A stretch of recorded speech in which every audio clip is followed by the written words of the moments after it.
वेगवेगळ्या मार्गातनं राज्य सरकारला जी काही मदत केली त्या संदर्भातली माहिती मी आपल्याला देणार आहे।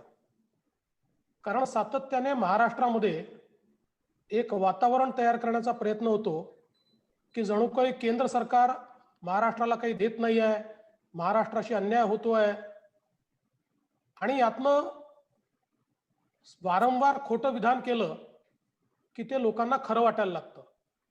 आणि मग अनेक वेळा अनेक पत्रकारांना देखील असं वाटतं की या ठिकाणी खरोखर महाराष्ट्रावर अन्याय होतोय का। खरं तर केंद्र सरकारचं सगळं वाटप सगळ्या राज्यांना होतं, इतर राज्यांना जे काही मिळतं महाराष्ट्रालाही ते किंवा कदाचित त्याच्यापेक्षा जास्तीच मिळतं। तथापि केवळ राजकारणाकरता जे काही स्टेटमेंट्स दिले जातात त्याला फॅक्ट्स आणि फिगर्स सहित एकदा उत्तर मिळालं पाहिजे, या दृष्टीनं मी काही निवेदन आपल्यासमोर करणार आहे। पहिल्यांदा जे काही गरीब कल्याण पॅकेज केंद्र सरकारने घोषित केलं त्या गरीब कल्याण पॅकेजच्या अंतर्गत जे गरिबांना अन्नधान्य देण्याचा निर्णय झाला, मग त्या ठिकाणी गहू असेल, तांदूळ असेल, डाळ असेल, एकूण जर आपण बघितलं तर याच्या अंतर्गत आपल्याला माहिती आहे जो 2 रुपये किलो 3 रुपये किलोचा गहू आणि तांदूळ आहे तोही केंद्र सरकार देतं, मोफतचाही केंद्र सरकार देतं। आणि या 3 महिन्यातलं जर आपण ॲव्हरेज काढलं तर साधारणपणे 1750 कोटी रुपयाचा गहू, 2620 कोटी रुपयाचा तांदूळ, 100 कोटी रुपयाची डाळ आणि स्थलांतरित मजुरांकरता ॲडिशनल 122 कोटी रुपयाचं अन्नधान्य, असं 4592 कोटी रुपयाचं अन्नधान्य, 4592 कोटी रुपयाचं अन्नधान्य हे केंद्र सरकारने या ठिकाणी राज्याला दिलाय। याच्या व्यतिरिक्त प्रधानमंत्री किसान सन्मान योजनेच्या अंतर्गत 1726 कोटी रुपये हे केंद्र सरकारने दिले आहेत। जनधन योजनेच्या अंतर्गत महिलांच्या अकाउंटमध्ये 1308 कोटी रुपये आतापर्यंत गेले आहेत आणि 650 कोटी अजून जात आहेत। आणि विधवा, परित्यक्त्या, दिव्यांग, ज्येष्ठ नागरिक यांना 116 कोटी रुपये असे साधारण जे थेट परत अकाउंट्समध्ये दिलेले पैसे आहेत हे आहेत 3800 कोटी रुपये। या व्यतिरिक्त उज्ज्वलाचं सिलेंडर मोफतमध्ये देण्याचा निर्णय हा केंद्र सरकारने घेतला। 73,16,000 सिलेंडर्स देण्यात आले आहेत। याची किंमत आहे 1625 कोटी रुपये, 1625 कोटी रुपये। त्यासोबत BOCW मधनं 243 कोटी, EPFO मधनं 758 कोटी, म्हणजे 1001 कोटी रुपये हे देण्यात आले आहेत। यासोबत आता ज्या काही श्रमिक रेल्वे सोडण्यात आल्या, महाराष्ट्रातनं आज जवळजवळ 600 रेल्वे पूर्ण होतील। एका रेल्वेचा खर्च केंद्र सरकारला साधारण 50 लाख रुपये आणि त्याच्या तिकिटाचा खर्च जो राज्य करताय तो 7 ते 9 लाख रुपये।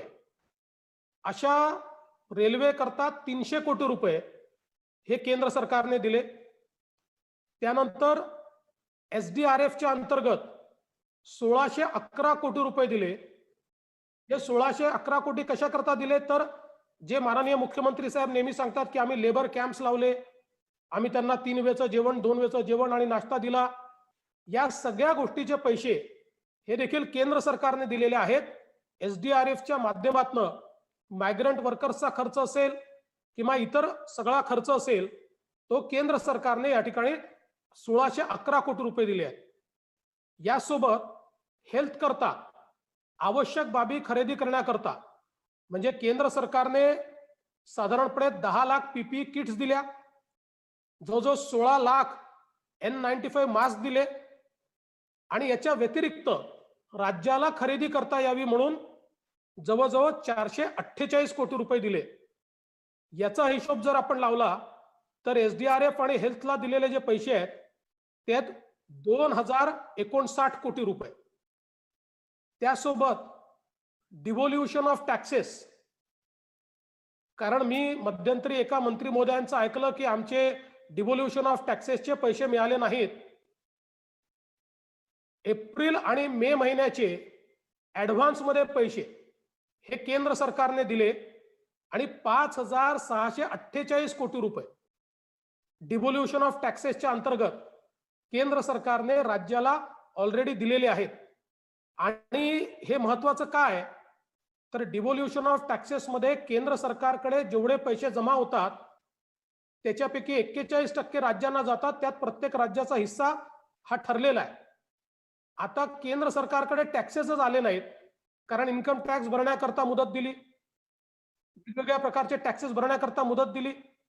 त्यामुळे आलेल्या टॅक्सेस पैकी देय टॅक्स किती होता जर महाराष्ट्राच्या हिस्स्याचा विचार केला तर तो 1148 कोटी होता. 1148. केंद्राने दिले किती? केंद्राने दिले 5,648 कोटी, म्हणजे 4,500 कोटी रुपये जास्तीचे दिले.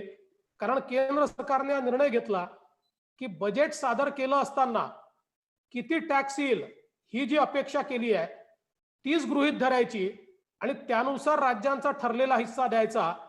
त्यामुळे आपल्याला महाराष्ट्राला 1148 कोटीच्या ऐवजी 5,648 कोटी रुपये हे केंद्र सरकारच्या माध्यमातून या ठिकाणी देण्यात आले आहेत.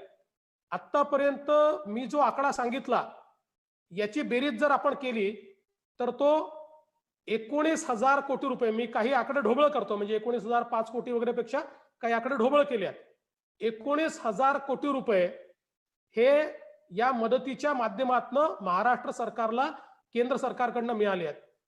याच्या व्यतिरिक्त शेतमाल खरेदी करता केंद्र सरकारने जी मदत केली आहे, कापसाच्या खरेदी करता आतापर्यंत राज्याला 5,647 कोटी रुपये दिले आहेत. धान म्हणजे तांदूळ खरेदी करता 2,311 कोटी रुपये दिले आहेत. तूर खरेदी करता 593 कोटी रुपये दिले आहेत. चणा मका खरेदी करता 125 कोटी रुपये दिले आहेत आणि या व्यतिरिक्त पीक विम्याचे 403 कोटी रुपये दिले आहेत. आणि कापूस खरेदीच्या संदर्भात स्वतः मंत्री महोदयांनी राज्य सरकारला पत्र लिहून सांगितलेलं आहे की तुमची खरेदी हळू चालली आहे, टोकन दिले जात नाहीये, लवकर खरेदी करा. जेवढी खरेदी राज्य सरकार करतं त्याचे सगळे पैसे हे केंद्र सरकारच्या वतीनं दिले जातात. जेवढी धान खरेदी राज्य सरकार करतं त्याचे सगळे पैसे केंद्र सरकारच्या वतीनं दिले जातात.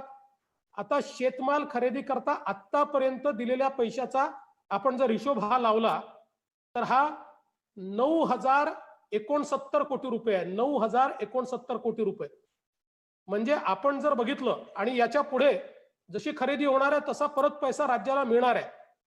पण आपण जर बघितलं तर या 3-4 महिन्यातला हा जर हिशोब आपण मांडला तर एकूण राज्य सरकारला केंद्र सरकारने दिलेली मदत जी आहे ही आहे 28,104 कोटी रुपयांची.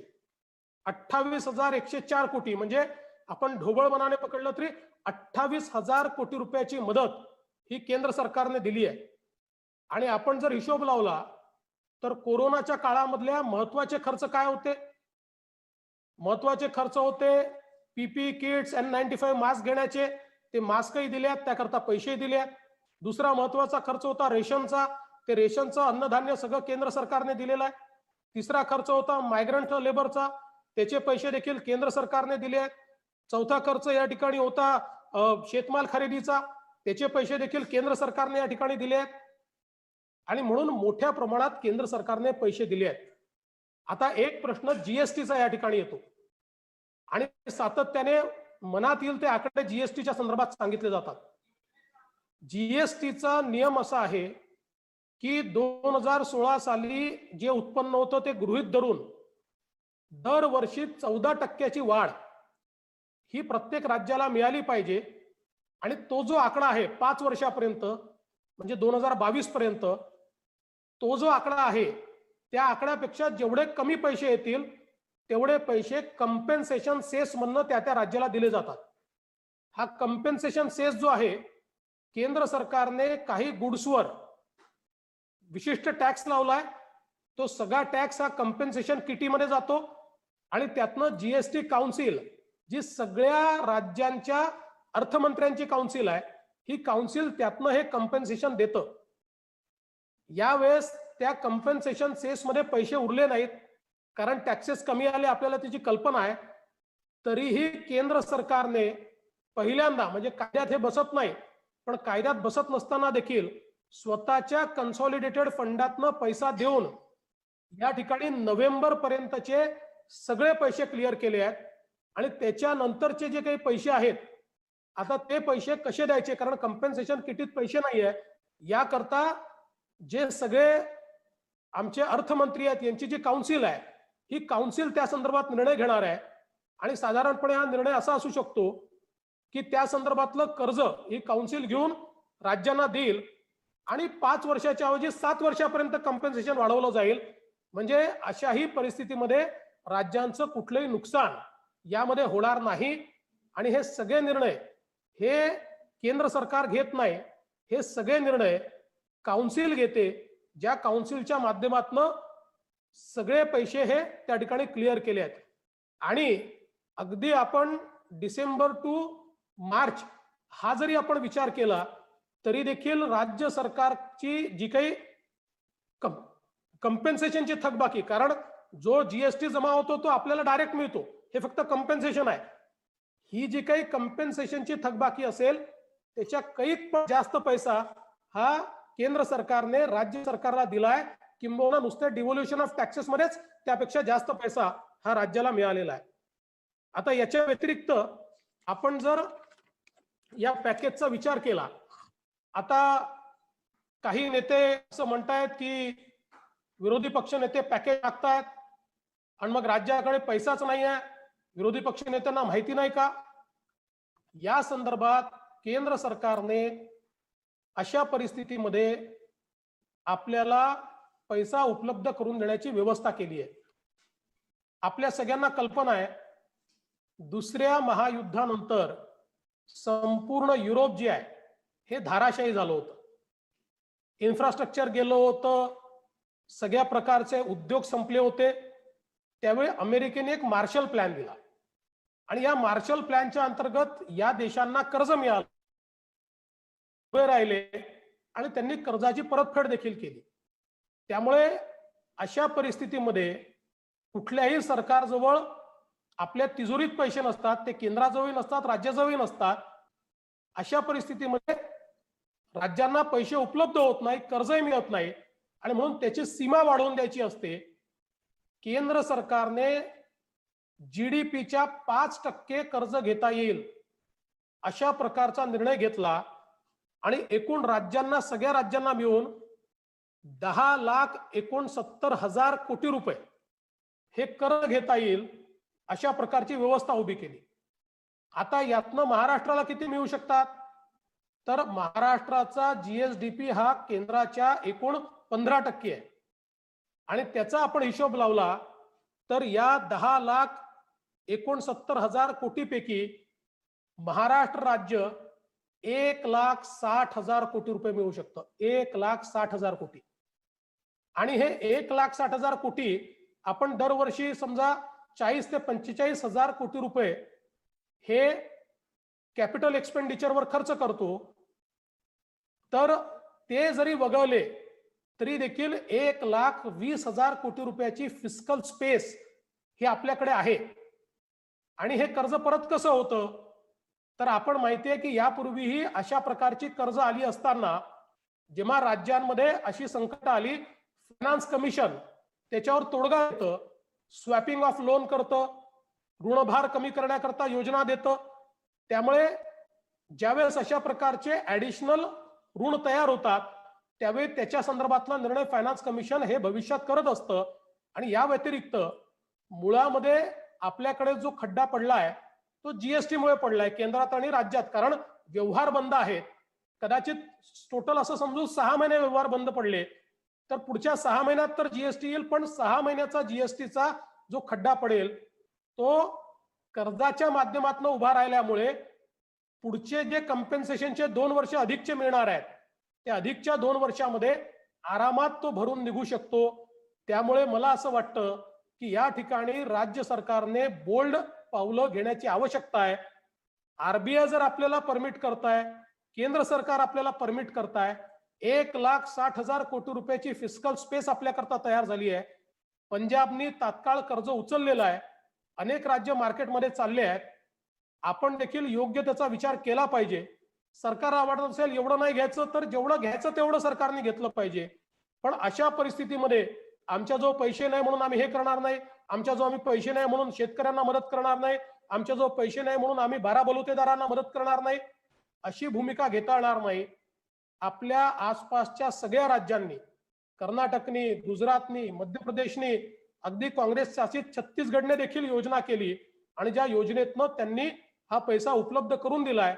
आणि म्हणून राज्य सरकारने देखील बोल्ड पावलं उचलली पाहिजे.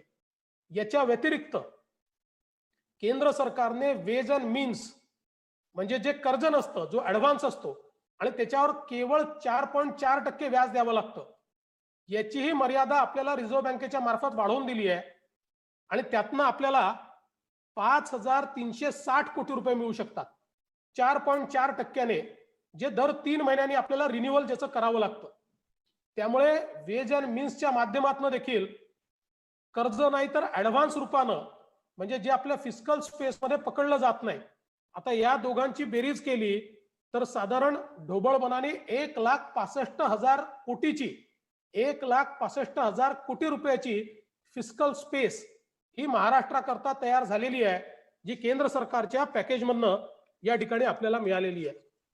आता याच्या व्यतिरिक्त जे काही पॅकेज केंद्र सरकारने दिलेलं आहे, या केंद्र सरकारच्या पॅकेजमध्ये ज्या गोष्टी डिव्हिजिबल वाटतात, मला सगळ्या पॅकेजच्या गोष्टीचं डिव्हिजन याकरता करता आलं नाही की जेवढी इन्फॉर्मेशन माझ्याकडे होती तेवढ्या इन्फॉर्मेशनच्या आधारावर महाराष्ट्राला काय मिळू शकतं या पॅकेजमधनं याचा साधारण अभ्यास मी केला.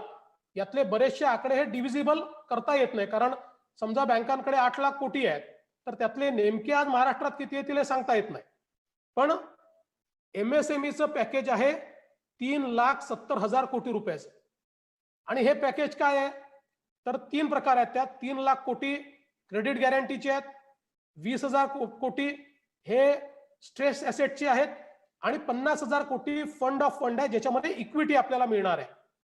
आता आपण जर याच्यामध्ये विचार केला तर साधारणपणे एमएसएमईच्या वेबसाईटवर मी बघितलं 50 लाख एमएसएमई हे महाराष्ट्रामध्ये रजिस्टर्ड आहेत आणि जे कार्यरत आहेत. साधारणपणे 1.5 कोटी लोकांना ढोबळ मनाने याच्यातनं रोजगार थेट मिळतो आहे. आणि आपण जर याचा मार्केट कॅपचा विचार केला आणि यांच्याकडच्या कर्जाचा विचार केला तर या योजनेच्या अंतर्गत तिन्ही योजना मिळून महाराष्ट्रातल्या उद्योजकांना 35,000 कोटी रुपये हे एमएसएमईच्या माध्यमातून या 3,70,000 कोटी रुपयांपैकी निश्चितपणे मिळू शकतात. त्यासोबत गृहनिर्माणाकरता जी काही सबसिडी दिली आहे 70,000 कोटी रुपयाची सबसिडी दिलेली आहे, जी सबसिडी गृहनिर्माणामध्ये डिमांड क्रिएट करण्याकरता दिली आहे. एकूण देशामध्ये रेराच्या अंतर्गत जेवढे गृहनिर्माण प्रकल्प रजिस्टर्ड आहेत त्यातले 40% प्रकल्प एकट्या महाराष्ट्रात आहेत. पण आपण असं समजू की एकूण या सबसिडीपैकी पैसा जरी महाराष्ट्रात आला तरी 14 ते 15,000 कोटी रुपये याच्यातनं महाराष्ट्राला या ठिकाणी सबसिडी रूपानं उपलब्ध होऊ शकतात. तिसरा महत्वाचा मुद्दा, डिस्कॉम करता 90,000 कोटी रुपयाचं त्या ठिकाणी आरईसीच्या माध्यमातून व्यवस्था उभी करून देण्यात आली आहे.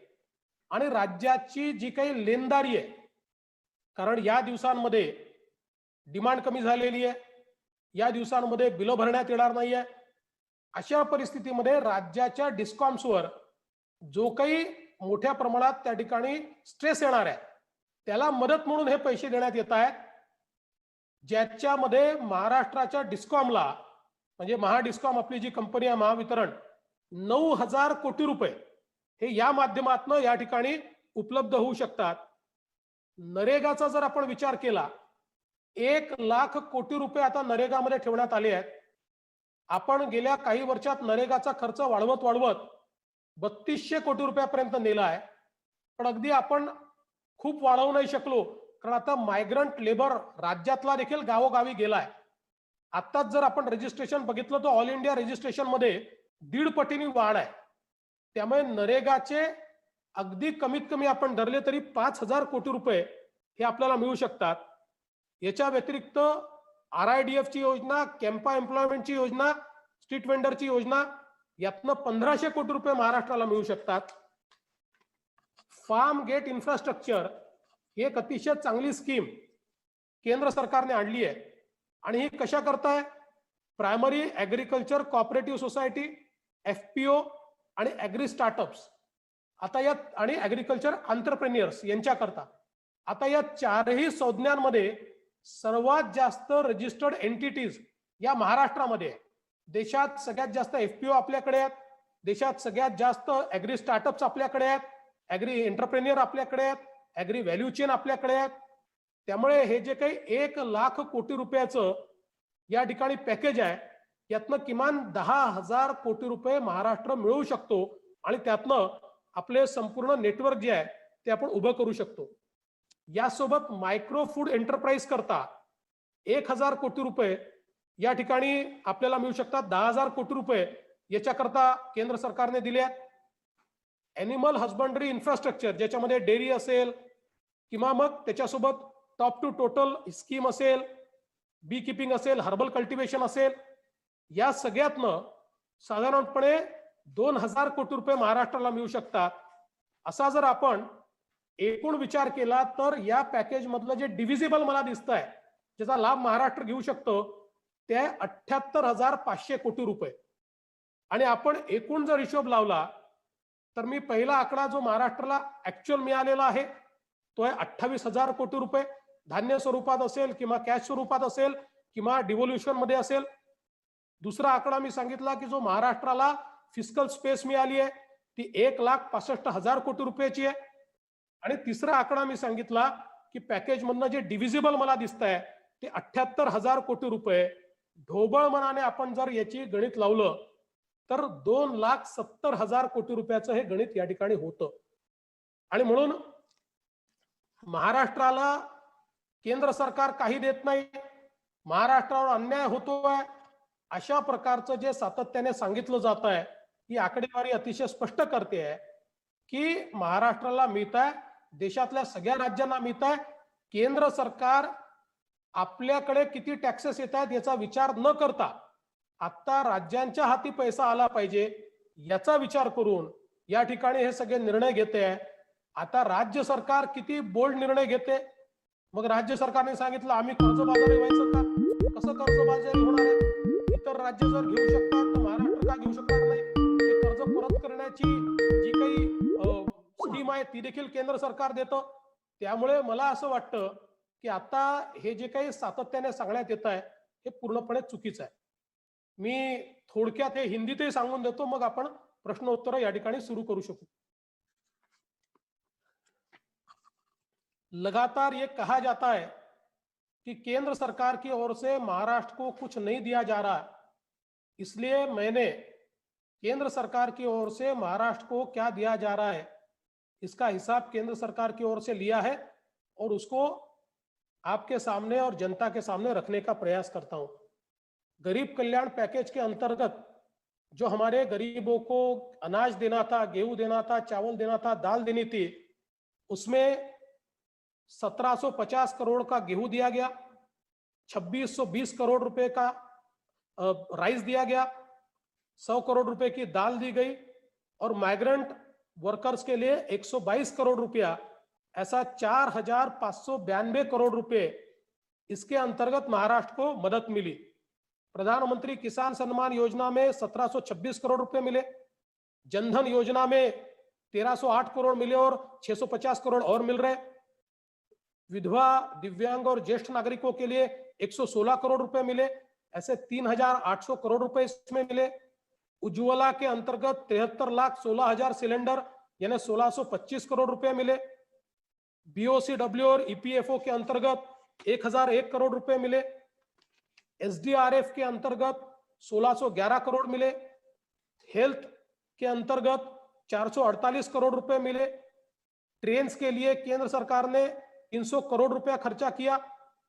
कुल मिलाकर डिवोल्यूशन ऑफ टैक्सेस में केंद्र सरकार ने निर्णय लिया कि अप्रैल और मई के टैक्सेस एडवांस में दिए जाएंगे, और डिवोल्यूशन में महाराष्ट्र को चूंकि टैक्सेस कम आए हैं, 1148 करोड़ मिलने चाहिए थे, उसकी जगह 5648 करोड़ रुपया मिला, यानी 4500 करोड़ रुपया केंद्र सरकार ने ज्यादा दिया, क्योंकि केंद्र ने निर्णय लिया कि भले ही टैक्स कम आया हो, लेकिन जितना बजट एस्टिमेट है उतना ही टैक्स आया ऐसा समझकर हम पैसा देंगे, और वो पैसा मिला।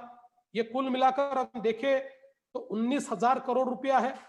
इसके साथ साथ जो किसान का माल खरीदा गया है उसमें कॉटन के लिए 5,647 करोड़ रुपया, धान के लिए यानी चावल के लिए, पैडी के लिए 2,311 करोड़ रुपया, तुअर के लिए 593 करोड़ रुपया, चना मका के लिए 125 करोड़ रुपया, और बीबे के लिए 403 करोड़ रुपया, ऐसा 9,079 करोड़ रुपया।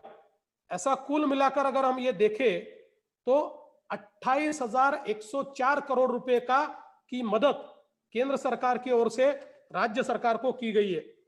दूसरा, केंद्र सरकार ने राज्य सरकार के लिए फिस्कल स्पेस तैयार की, और कुल मिलाकर जीएसडीपी के 5% तक कर्जा सरकार तैयार ले सकती है, ऐसा निर्णय लिया। इसके तहत 10,59,000 करोड़ रुपए की फिस्कल स्पेस तैयार हुई। इसमें अगर महाराष्ट्र का हिस्सा हम देखें तो देश के 15% हमारा जीएसडीपी है, और उसका हिसाब लगाया तो महाराष्ट्र की फिस्कल स्पेस 1,60,000 करोड़ की होती है। इसके साथ साथ वेज एंड मीन्स एडवांस में जो केवल 4.4% पर मिलता है, उसमें भी 60% का इजाफा करते हुए 5,360 करोड़ रुपया उसमें भी देने का निर्णय ये रिजर्व बैंक और केंद्र सरकार ने लिया।